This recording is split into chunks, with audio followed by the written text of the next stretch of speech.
Sejam bem, né? Já tem sido um tempo que a gente não se vê, não se fala, mas enquanto essa crise não passa, enquanto as aulas não voltam ao normal, nós vamos tentar nos comunicar através desse meio, tudo bem? Então, para a nossa aula de hoje, eu preparei o tema sobre a Primeira República, Dominação e Resistência, que é uma continuação do que nós já estávamos vendo durante as aulas, quando tudo ainda estava razoavelmente normalizado, tá bom, pessoal? Eu imagino que vocês podem não lembrar de muita coisa, porque tem sido no tempo, mas não tem problema, tá bom? A gente faz um breve resuminho, um breve apanhado do que foi e do que está sendo, tá bem? Então, nas nossas aulas presenciais, o que nós estávamos vendo? Nós estávamos vendo esse processo de formação da República no Brasil. Se lembram? O Brasil era um império comandado por Dom Pedro, e aí aconteceu um golpe militar, Deodoro da Fonseca assumiu a República, ele e Floriano Peixoto governaram provisoriamente, tá? E agora a gente já vai ver essa república velha que a gente chama, já previamente estabelecida, tá ok? Então vamos lá. Aqui, essa imagem eu retirei do livro de vocês.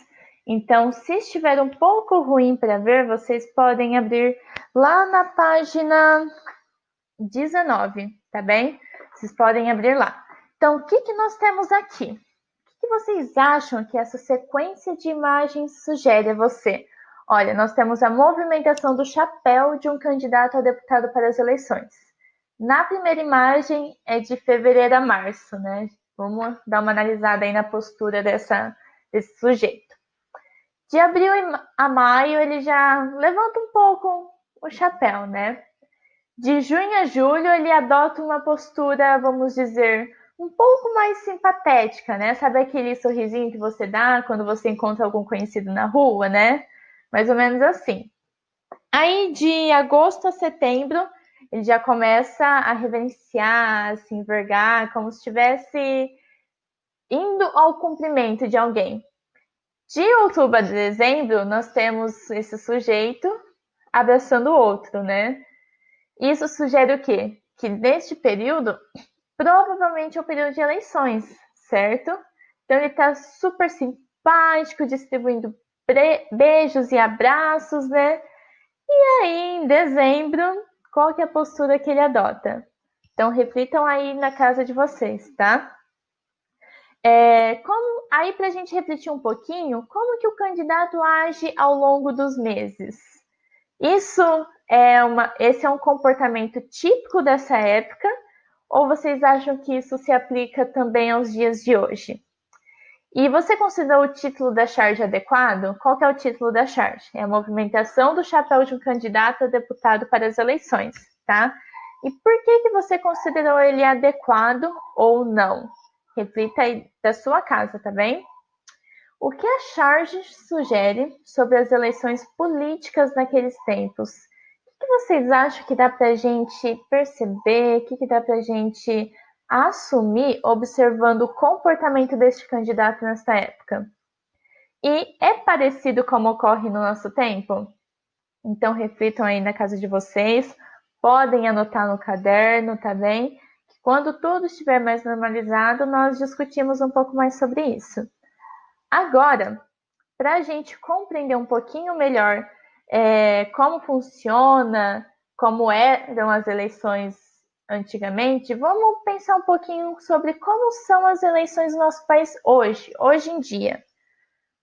Tem duas coisas que nós temos que ter em mente, tá? A primeira é, qual que é o regime político que rege o nosso país? O regime político é a democracia. Acredito que vocês já tenham ouvido falar, mas caso não, vamos refrescar um pouquinho a memória. A democracia vem do grego, tá? É o poder que emana do povo. Ou seja, significa que nós vamos às urnas e escolhemos quem vai nos representar, tá? É o poder do povo, é um poder popular. Embora o termo democracia venha do grego, venha da democracia grega, A democracia grega ela não era exatamente popular, tá bom, pessoal? Só para a gente fazer um breve parênteses aqui. A democracia na Grécia Antiga, ela era restrita somente às pessoas que tinham capital, somente a quem tinha dinheiro, terras, poder. E mesmo assim, nem todas as pessoas participavam. Você tinha que comprovar uma série de pré-requisitos para ser considerado um cidadão na Grécia Antiga. Mas o termo do regime político que a maioria dos países do Ocidente adotam hoje vem de lá, tá bem?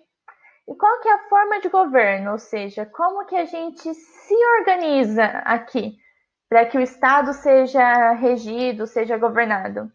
A nossa forma de governo é uma república federativa. O que isso significa? Significa que nós temos três poderes. Três poderes ajudam a organizar essa bagunça aqui. E quais são eles? Vamos relembrar novamente, tá? Nós temos o poder executivo, que é responsável por governar o povo e administrar os interesses públicos, seguindo a Constituição, tá? Quem faz parte do poder executivo? Presidente, governador, prefeitos. Então, a cada 4 anos, nós vamos às urnas eleger um desses representantes para o cargo do executivo. Tudo bem? O segundo poder é o poder legislativo. O que o poder legislativo faz? Ele cria e aprova leis, dentre outras funções do seu cargo. E quem faz parte do poder legislativo? São os deputados estaduais e federais, os senadores e os vereadores, que nós também, a cada 4 anos, vamos às urnas eleger eles, tá? E é qualquer pessoa que tem essa habilidade de eleger?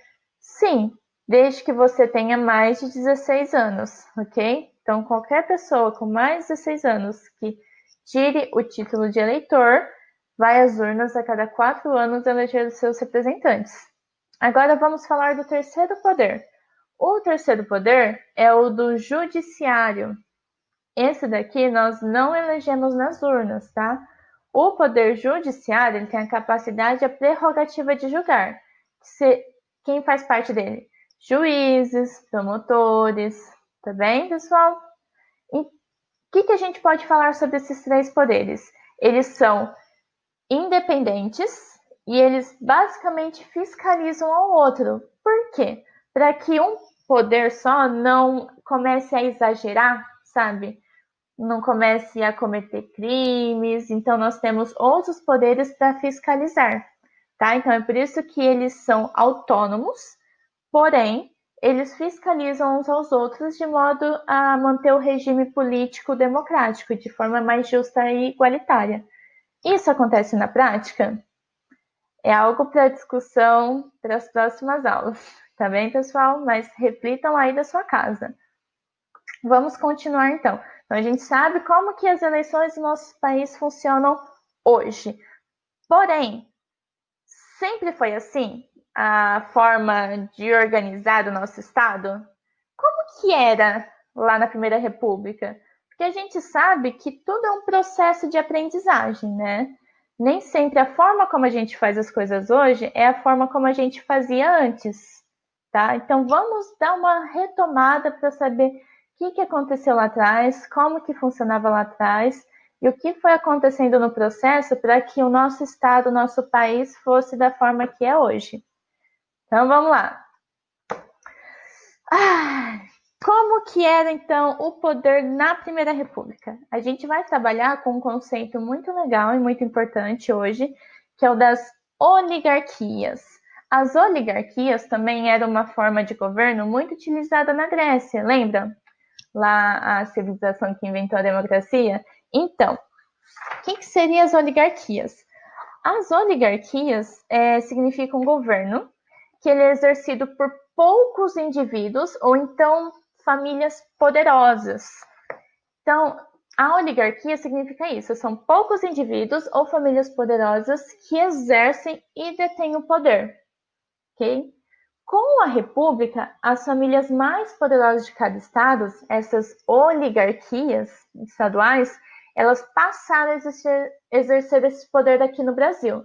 Então, o que que a gente tinha? A gente tinha o presidente da República, certo?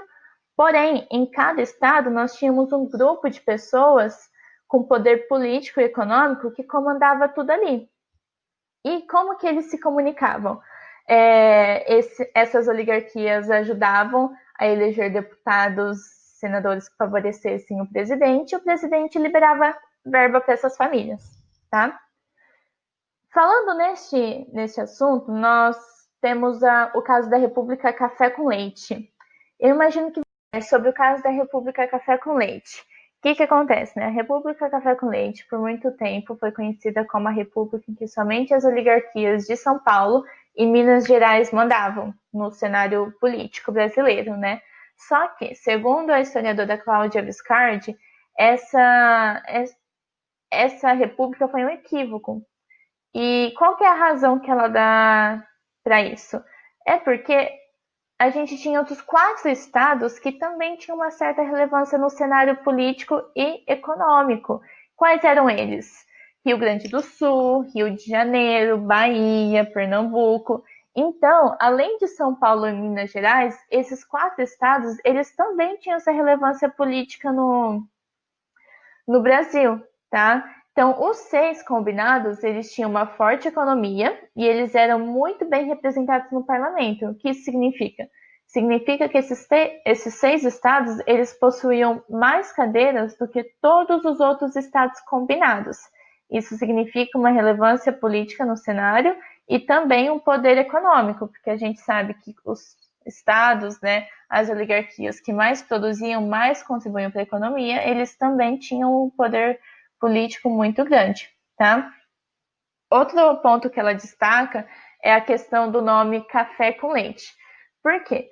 O leite, ele não era um produto assim tão forte, ele não tinha sua importância no mercado internacional. Era mais o café. O café era o carro-chefe da economia brasileira durante a Primeira República, né? O café era o nosso produto estrela. Então, uma expressão mais adequada para esse período seria a República do Café com café, porque o café, sem dúvidas, ele foi muito importante nesse desenvolvimento industrial que a gente vai ver mais tarde, tá?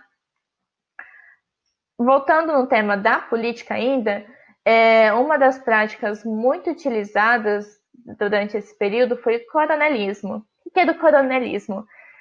Porque a nossa forma de governo era oligárquica nesse período, muitos desses políticos que faziam parte das oligarquias, eles eram fazendeiros e coronéis da Guarda Nacional. E quem que era a Guarda Nacional durante esse período? A Guarda Nacional era uma força composta por cidadãos armados e fardados, mas que não pertenciam ao exército.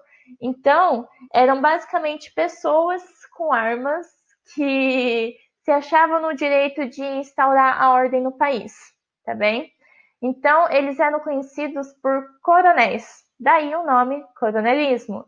Então, essas famílias poderosas, o que elas faziam? Elas obrigavam, né, os eleitores a votarem nos candidatos que eles indicavam, como a gente pode ver na charge aí. A gente tem um coronel, né, instruindo o eleitor a votar no seu candidato, que está com o pôster fixado na parede, e atrás a gente tem provavelmente algum fazendeiro, algum capataz atrás ameaçando esse eleitor, né? Então foi uma época muito fraudulenta. Nessa época, o que vigorava? O chamado voto de cabresto. Prestem atenção, anotem no caderno de vocês que é muito importante.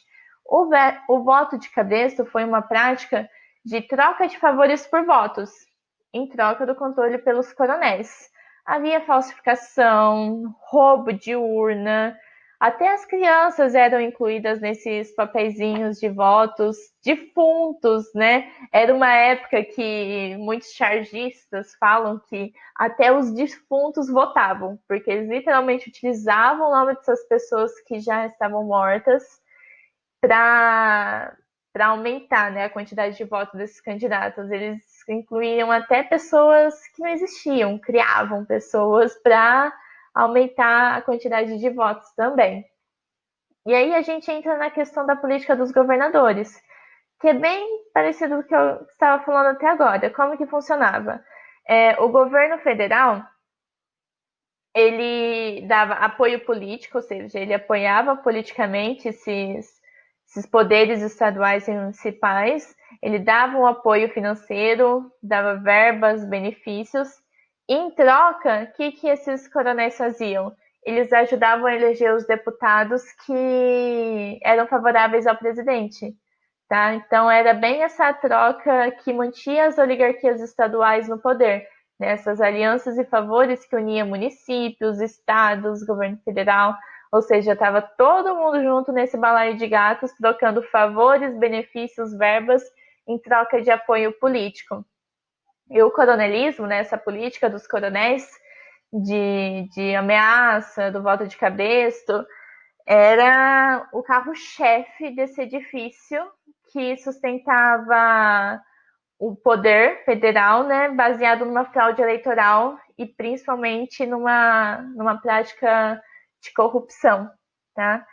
Então, as oligarquias estaduais ajudavam a eleger os deputados e o presidente, em troca, liberava verbas para essas oligarquias estaduais. Tudo bem, pessoal? Beleza. Então, agora a gente vai falar um pouquinho sobre a indústria e os operários durante a Primeira República. Por quê? Porque a gente já falou sobre o que estava acontecendo com a galera rica, né? A gente já falou o que estava acontecendo com eles. Estavam lá ocupados, fraudando eleições e ameaçando eleitores, mas e o trabalhador? E essa galera que sustentava todos os outros, né? O que estava acontecendo com eles? É o que a gente vai ver. Ó, a gente vai falar então do crescimento e da industrialização no Brasil. O que aconteceu durante essa época? Então, ó, a gente tem aqui uma tabelinha que faz um comparativo entre os anos de 1907 e 1920. E aí nós temos o número de indústrias e o número de operários. Foi uma tabela que eu também retirei do livro didático de vocês, tá? Então, vocês podem estar conferindo ela lá. O que a gente consegue perceber dessa tabela? A gente percebe que no ano de 1907 nós tínhamos 3.258 indústrias e 149.018 operários operando essas indústrias, certo? E aí, em 1920, olha o salto que a gente dá nesse número. Nós vamos ter 13.336 indústrias, ou seja, 10 mil indústrias a mais, e 275.512 operários. Também mais de 100 mil operários trabalhando nessas indústrias. Então, a gente tem um número muito elevado de pessoas trabalhando nas indústrias. E a gente já vai ver o porquê desse aumento. Né? A gente teve um aumento grande no setor industrial, assim como proporcionalmente nós tivemos um número grande no número de operários.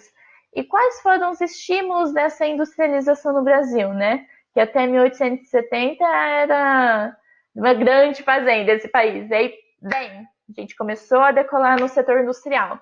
A gente pode explicar por 4 fatores principais. O primeiro são os capitais nacionais. De onde que vêm esses capitais?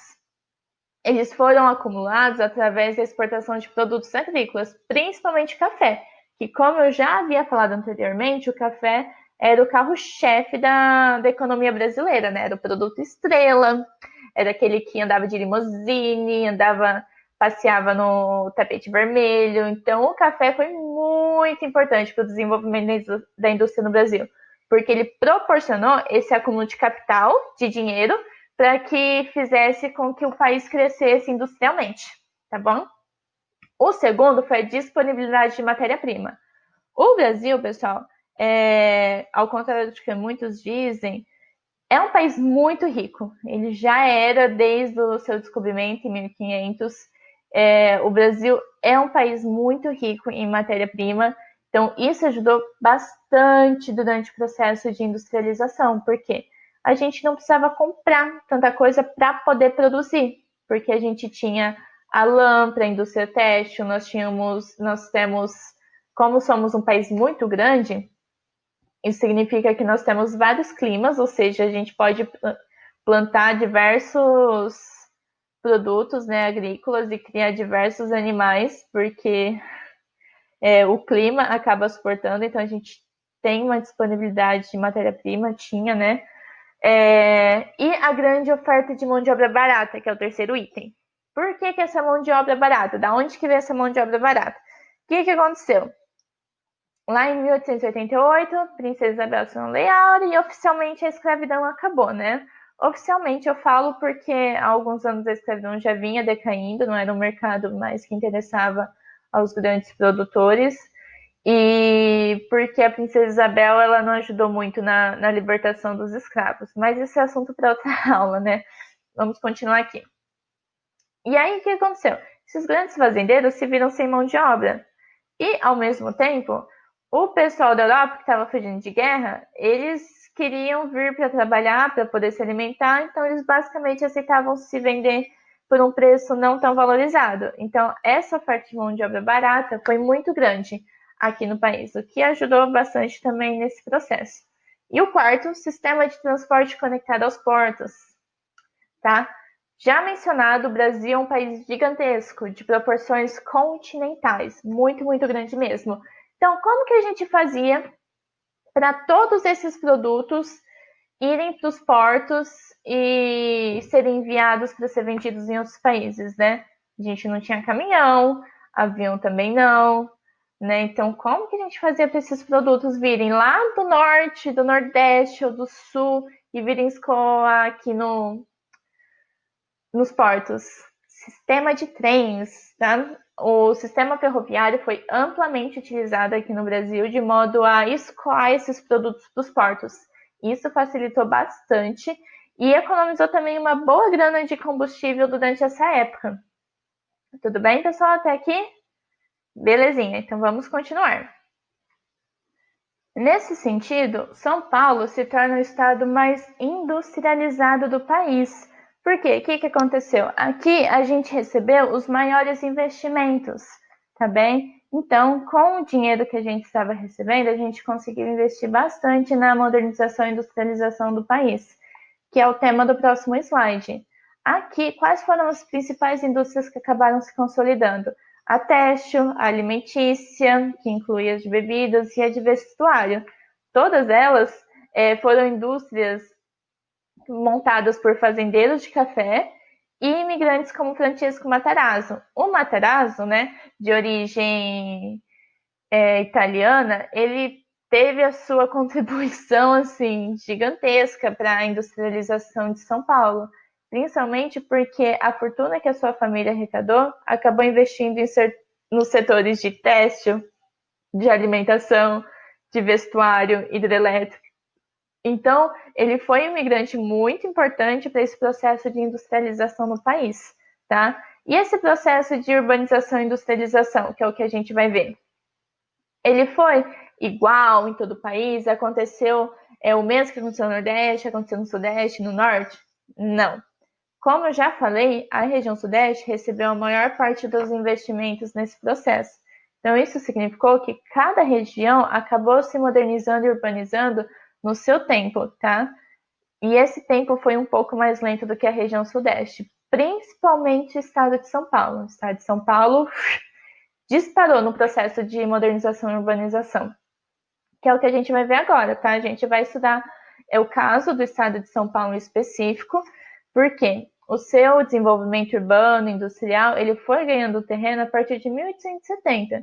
Porque antes disso, gente, São Paulo não dava nada para São Paulo, viu? Na terra que ficava onde hoje é uma das maiores metrópoles do mundo. Era uma terrazinha sem graça, não tinha quase ninguém. E aí, de repente, ela foi crescendo vertiginosamente, ela foi crescendo muito.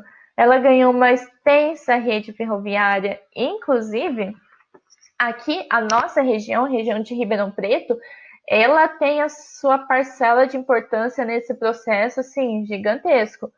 Porque aqui era considerado, né, o que a gente chama de Oeste Paulista, mesmo não sendo bem Oeste, mas era o Oeste Paulista.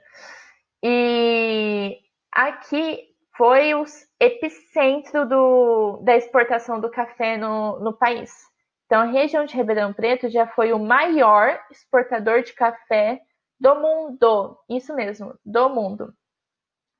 E aí a gente pode ainda observar até hoje algumas linhas férreas desativadas ou que funcionam bem raramente, como aqui tem Guatapará, que lá tinha a fazenda, né? A Fazenda Guatapará, que foi muito importante nessa troca de Ribeirão pelos portos também. Nós temos a linha férrea de Rincão, que conecta até Araraquara. Então, se vocês derem alguma volta, algum rolê por essa nossa região, prestem atenção nas linhas férreas desativadas ou que funcionam ocasionalmente. Tem muita história aí. Então, vamos continuar. Como a gente está estudando o caso de São Paulo, a gente vai trabalhar com dois marcos decisivos nesse processo. Quais são eles? A Constituição da Light, que era uma empresa com sede em Toronto, no Canadá. O que a Light fez? A Light, ela proporcionou energia elétrica para São Paulo. Sim, isso foi importante porque ela passou a investir nessa distribuição de energia elétrica, que a gente sabe, sem energia hoje em dia não dá para fazer quase nada, né? É a energia que carrega o nosso celular, é com a energia que a gente usa a internet, é por causa da energia que a gente acessa um computador, liga impressora, liga a TV, enfim, a internet é muito importante hoje em dia, né? Ah, o outro marco decisivo importante foi a constituição dos bondes elétricos. Por que os bondes foram importantes? Porque com o crescimento da cidade, né, a população mais pobre ela foi empurrada para áreas em que os terrenos eram mais baratos. E aí, como que essas pessoas iam se locomover? Como que elas iam vir trabalhar nas fábricas, nas empresas? Através dos bondes elétricos. E tá aí a outra importância da Constituição da Light também. Então, a energia elétrica e os transportes, né, no caso a Constituição da Light, os bondes elétricos, eles impulsionaram a indústria, o comércio, os serviços e também o lazer, né? Como, por exemplo, ler no entardecer e essas coisas. Os bondes eles ligavam o centro da cidade aos bairros, que servia principalmente como o transporte desses trabalhadores e desses estudantes, tá? E estimulava a ocupação de espaços vazios também, e a formação de novos bairros, né? E aí, todo esse movimento, toda essa dinâmica proporcionou o crescimento populacional nos grandes centros a partir de 1920. E a gente vai falar da segunda explicação desse boom populacional, que foi a vinda dos imigrantes no Brasil, tá? Cerca de 3,2 milhões de imigrantes vieram para o Brasil entre os anos de 1890 e 1930. Por que eles estavam vindo para o Brasil? Porque durante essa época a Europa não estava muito legal, viu, gente? O que estava rolando lá na Europa? Guerra, desemprego, que foi uma consequência da guerra, né? Então, lá estava tendo algo que a gente chamou de a Grande Guerra, né? A Primeira Guerra Mundial. De 1914 a 1918, a população estava enfrentando uma guerra muito, muito grande, muito devastadora. E aí, quando acabou a guerra, os países estavam destruídos e eles não tinham mais emprego ou alimento para oferecer para essa população. E a população pobre, como sempre, a gente sabe que foram os mais afetados. Então, o que eles fizeram? Eles embarcaram em navios e vieram para o Brasil, tá? Em busca de uma vida melhor. E, voltando no assunto da região sudeste, somente o estado de São Paulo, somente o estado de São Paulo recebeu cerca de 57,7% desses imigrantes. Por quê? Justamente que eles já recebiam notícia de que o estado de São Paulo está mais industrializado, ou seja, vai ter mais fábrica, mais oportunidade de emprego, então é para lá que eu vou, né? E da onde que vinha a maioria desses imigrantes? Eles vinham da Itália, Japão, Síria, Líbano, Espanha, Portugal, Alemanha, vários países. E aí, quando eles vinham, eles não traziam somente a sua força de trabalho, mas eles traziam, sobretudo, a sua carga cultural. Eles trouxeram costumes culinários, enfim, os seus modos de vida para a nossa terra que a gente foi assimilando e pratica elas até hoje. Você já se perguntou por que o macarrão acaba sendo uma tradição nos almoços de domingo? Ou porque a gente come esfirra? Porque a gente adotou que a gente come sushi? Ou enfim, outras características dessa forma? É porque pessoas de outros países com outras culturas e outros costumes vieram para ajudar a fortalecer a economia brasileira, tá? É claro que há uma série de problemáticas em relação a isso. Eu vou tentar não me alongar. Vocês podem fazer as suas perguntas aqui na caixinha de comentários ou através de outras redes que a gente tem se comunicado, tá bem, pessoal?